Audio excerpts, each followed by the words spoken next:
Do you ever hear the idea that basically all your life is content? Like whatever you're doing in life, just consider the content that's basically created from what you're doing, right? So in fact, if you want to create videos and do transformation from like a 30-day challenge or whatnot, guess what? You're never going to run out of content. Your whole life is content. Whatever you're doing is content. But the thing of it is that sometimes can only reach so far.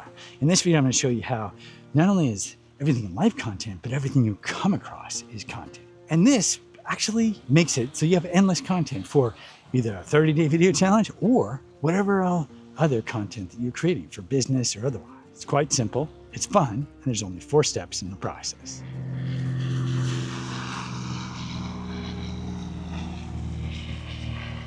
Okay, the method I've got is called the Snagit Method, and it's rather simple. It's four simple steps. As you're moving along the day, right, there's different social media content that you're gonna come across.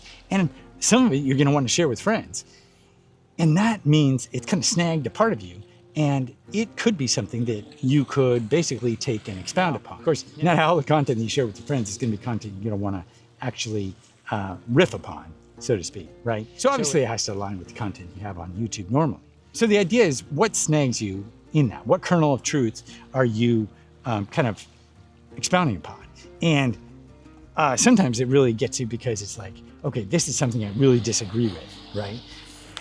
And other times, other times it's just like, ooh, this is really cool. So you decide what the kernel of truth is, and what's the good stuff, what's the bad stuff, and then an example of how you applied it to your life. So if you do all of those, it comes out to be some really good content. And I'll have an example in a second. But I did want to say, it's not like you're responding. Like, you know those response videos where they just play the video and then they're just like watching it and kind of responding a little bit? You're not actually going to do that because it gets complicated when you talk about copyright and all that kind of stuff. So instead, you're just taking the main ideas and ripping on those. So now I'm going to give you an example of something I came across and the different ideas from it. And I created a whole other video, which I'll publish a bit later on. Okay, so I'm gonna give you a couple different examples. One of them I just came across on Instagram, and it was this lady, and she was like talking about being delusionally optimistic. And I'm like, yes, because being delusional, right? People think it's a bad thing. But when you're delusionally optimistic, especially in the world these days, you really start to see things in a whole new light. When you look at the quantum and all of what people talk about in terms of your thoughts and your ideas shaping reality, even if you didn't take the quantum, when you look at someone and they've got a pessimistic outlook, regardless on the quantum or whatever else, people around them feel it, right? And their decisions reflect it, everything is reflected. When you have a positive outlook, the same sort of thing happens. But being delusionally so means you're always gonna be like, this is gonna come out in my favor.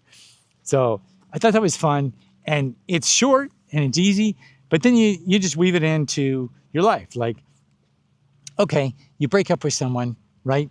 And you're like, oh no. But if you're delusionally optimistic, you realize, hold on now, what if that actually opens up life in a whole different way? And I listened to this one guy talk about how every time he's had a breakup, he's actually leveled up his life. And I'm like, yes, what about that? What about how that is an impetus to level up your life in many different ways?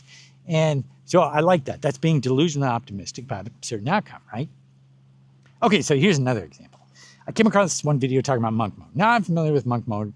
You can see the video I had before right here. Now what's great about monk mode is you can alter it however you like.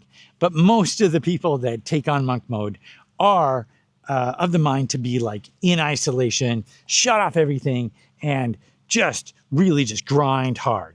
And the example in this video was the astronauts, and they just cut off everything from everybody else, and they had their small crew, and that was it, right? And so I got to thinking about, okay, that's a real benefit, of course, to focus. That uber focus is important, right? But then I thought, okay, well, what about people, right? And I realized, holy Toledo, people, right? People actually give you so much. Is there really a need to be in such isolation? Or is it the synchronicities that happen from interacting with different people? And it's not about cutting yourself off from things. It's about guiding your time and then allowing for the universe to unfold with people and synchronicities And so you're not trying to control everything, because I think the idea with monk mode of controlling everything, yes, uber focus, I get it. But in my mind, the universe is so much more expansive, and the opportunities that it can create for you, I don't know. I just think they're greater than just cutting yourself off. So those were the thoughts I had about monk mode. But I went off creating a video on it and did some other examples and so on and so forth. So the whole idea is to basically come across something and make it tangible to your life. Like how does it affect you? What do you think of it? The positive and negative, right?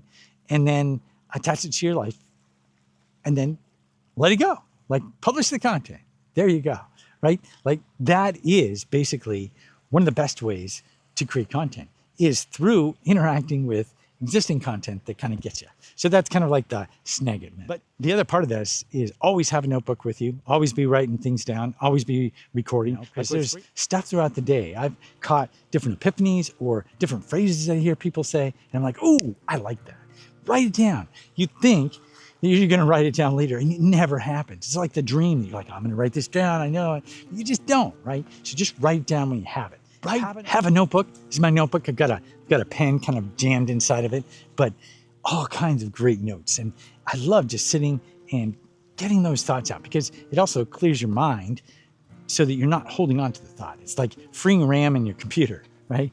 Your memory and in your mind. Now, if you're interested in creating content and getting all kinds of transformations, which you can look at this video here that has some examples of transformations that happen from doing videos after video after video, join me in the school group. The link is below. If you found this video helpful, be sure to give it a like. Thanks a lot for watching, and I'll see you next time.